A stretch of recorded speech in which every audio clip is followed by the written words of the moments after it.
आज हम अध्ययन करेंगे आर्रीनियस के सिद्धांत का। अभिक्रिया के वेग पर ताप के प्रभाव को वॉन 't हॉफ ने सन 1887 में अध्ययन किया तथा उसी अध्ययन को आगे बढ़ाते हुए सन 1889 में आर्रीनियस ने एक सिद्धांत दिया जिसे हम आर्रीनियस सिद्धांत की परिकल्पनाएं या पोस्टुलेट्स ऑफ आर्रीनियस थ्योरी कहते हैं। एक सामान्य उत्क्रमणीय अभिक्रिया जैसे कि A plus be changing into C plus D है, तो इस अभिक्रिया में जो फॉरवर्ड रिएक्शन है यानी कि रिएक्टेंट A और B मिलकर के प्रोडक्ट C और D बना रहे हैं, तो रेट ऑफ फॉरवर्ड रिएक्शन जो है वो इक्वल टू होगी रेट ऑफ बैकवर्ड रिएक्शन। कब? जबकि साम्यावस्था स्थापित हो जाएगी। K1 AB is equal to K2 CD और साम्य अवस्था पे K1 बटा K2 बराबर K, जो कि एक साम्य स्थिरांक है। आर्रीनियस सिद्धांत की जो परिकल्पनाएं हैं उसकी कुछ बिंदु बहुत महत्वपूर्ण हैं। सबसे पहला बिंदु है अभिक्रिया में समस्त अभिकारक अणु की ऊर्जा समान नहीं होती है। कुछ अणुओं की ऊर्जा बहुत ज़्यादा होती है तथा कुछ अणुओं की ऊर्जा सामान्य से कम होती है। इसको आप इस तरह से भी समझ सकते हैं कि एक कक्षा है जिसमें कि बहुत सारे विद्यार्थी हैं। कक्षा में सभी तरह के विद्यार्थी होते हैं। कुछ विद्यार्थी उच्च प्रतिशत प्राप्त करके प्रवेश प्राप्त करते हैं तथा कुछ विद्यार्थी निम्न प्रतिशत प्राप्त करके भी प्रवेश पाते हैं, तो उनकी सबकी प्रतिशत समान नहीं है। दूसरा पोस्टुलेट है अभिक्रिया में उपस्थित सभी अणु अभिक्रिया में भाग नहीं लेते हैं। केवल वह ही अणु जिनके पास पर्याप्त ऊर्जा अर्थात देहली ऊर्जा या इससे अधिक ऊर्जा होती है वह अभिक्रिया में क्रिया करके उत्पाद बनाते हैं। यह आप इस तरह से भी समझ सकते हैं कि जब अध्यापक किसी कक्षा में कोई सवाल पूछता है तो यह आवश्यक नहीं है कि सभी विद्यार्थी उस प्रश्न का जवाब दे सकें। वह विद्यार्थी जिन्होंने उसके बारे में अध्ययन किया है या जिनका बुद्धिमत्ता का प्रतिशत अधिक है, केवल वह ही उस प्रश्न का उत्तर देने में अपने आप को सक्षम पाते हैं।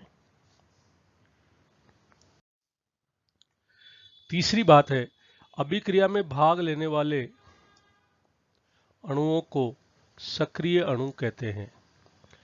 इसको भी आप कक्षा से जोड़ के देख सकते हैं कि कुछ विद्यार्थी जब अध्यापक पढ़ा रहे होते हैं उस समय बोर्ड के ऊपर देख रहे हैं, जबकि कुछ विद्यार्थी अपनी आपसी कानाफूसी में व्यस्त हैं। तो जो विद्यार्थी बोर्ड के ऊपर देख रहे हैं उन्हें हम सक्रिय विद्यार्थी कह सकते हैं। इसी प्रकार जो क्रियाकारक के अणु अभिक्रिया में भाग ले रहे हैं उन्हें हम सक्रिय अणु कहते हैं।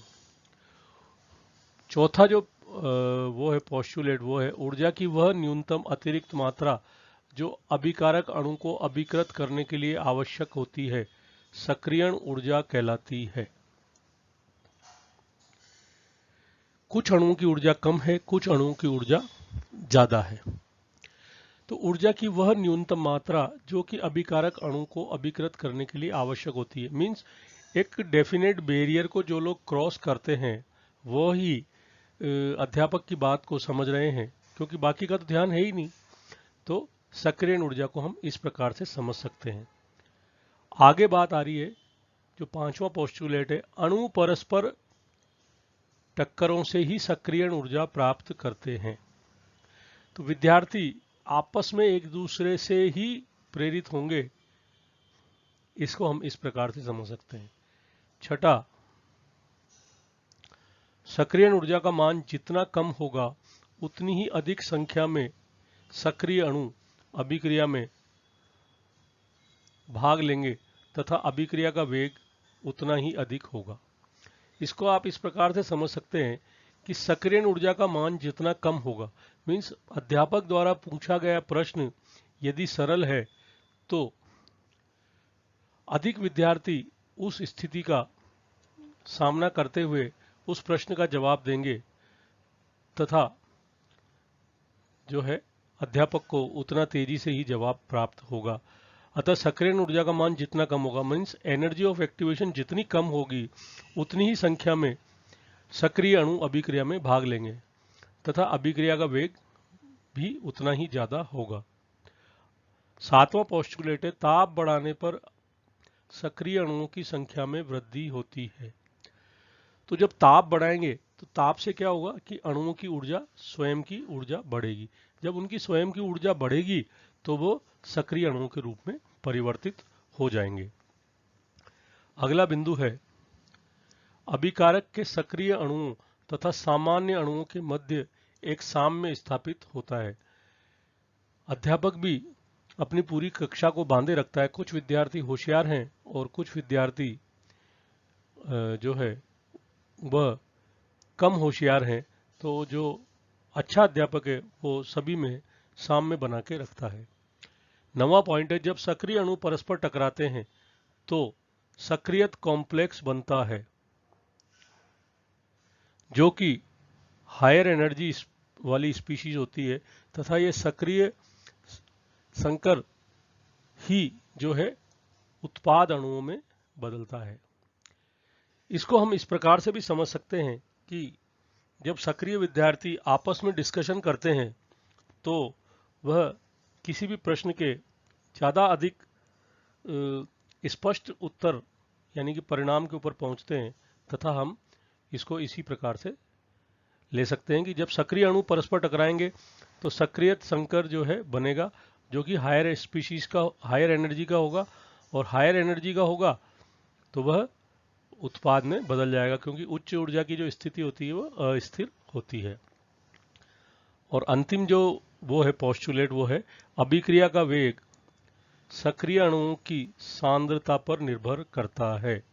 सक्रिय अणुओं की संख्या ज्यादा होगी तो अभिक्रिया का वेग भी ज्यादा होगा।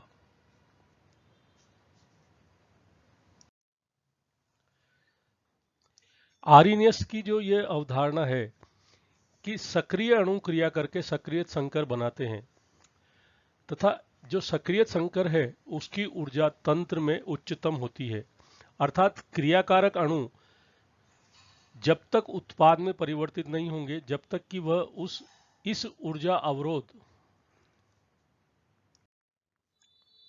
को पार नहीं कर लेते हैं, अर्थात ऊर्जा की वह न्यूनतम अतिरिक्त मात्रा जो क्रियाकारक अणुओं को उत्पाद अणुओं में परिवर्तित करने के लिए आवश्यक होती है, सक्रियण ऊर्जा कहलाती है।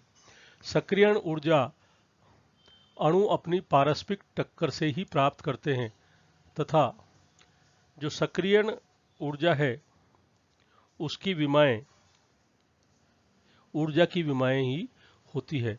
सक्रियण ऊर्जा के ग्राफ को हम इस प्रकार से ले सकते हैं, अभिक्रिया की प्रगति तथा स्थितिज ऊर्जा में एक यदि ग्राफ खींचे तो जो क्रियाकारक है वह निम्न ऊर्जा स्तर पर है और वो ये एक जो है एनर्जी बैरियर है, इस एनर्जी बैरियर पर ये एक एक्टिवेटेड कॉम्प्लेक्स की टॉप पर जो है वो है। तो जो इस एनर्जी बैरियर को क्रॉस करेंगे वो ही केवल उत्पाद में परिवर्तित होंगे। अब अभिक्रियाएं दो प्रकार की होती है, एक ऊष्माशोषी अभिक्रियाएं और दूसरी ऊष्माक्षेपी अभिक्रियाएं। ऐसी अभिक्रियाएं जिनमें उत्पादों की एंथैल्पी का मान क्रियाकारकों की एंथैल्पी से अधिक होता है, वह जो सराउंडिंग सिस्टम में जो एनर्जी उपलब्ध है उसका अवशोषण करते हैं तथा उन्हें हम ऊष्माशोषी अभिक्रियाएं कहते हैं। अभिक्रिया की प्रगति और स्थितिज ऊर्जा में यह जो ग्राफ है वह ऊष्माशोषी अभिक्रियाओं को बता रहा है। यहाँ जो क्रियाकारक की एंथैल्पी है उससे उत्पाद की एंथैल्पी ज्यादा है, तो यह जो है हम क्या कहते हैं, ऊष्माशोषी अभिक्रिया कहते हैं। दूसरी प्रकार की अभिक्रियाएं ऊष्माक्षेपी अभिक्रियाएं। ऐसी अभिक्रियाएं जिसमें उत्पाद अणुओं के एंथैल्पी का मान क्रियाकारक अणुओं की एंथैल्पी से कम होता है, तो उनके संपन्न होने से परिपार्श्विक में ऊर्जा मुक्त होती है, तथा इस प्रकार की जो है अभिक्रियाएं क्या कहलाती है? ऊष्माक्षेपी अभिक्रियाएं कहलाती है।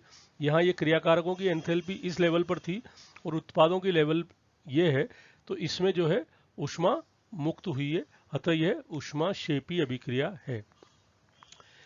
लेकिन एक बात यह ध्यान रखने की है कि दोनों ही प्रकार की अभिक्रियाओं में ऊर्जा शिखर पार करने के पश्चात ही अभिक्रिया संपन्न होगी।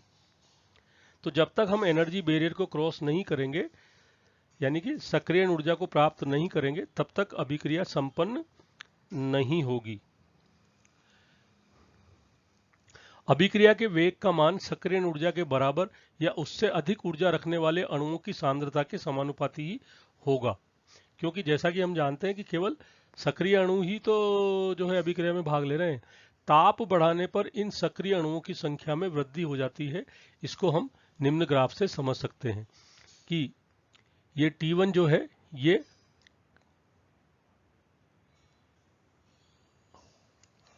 कम ताप है और जो T2 है वह अधिक ताप है।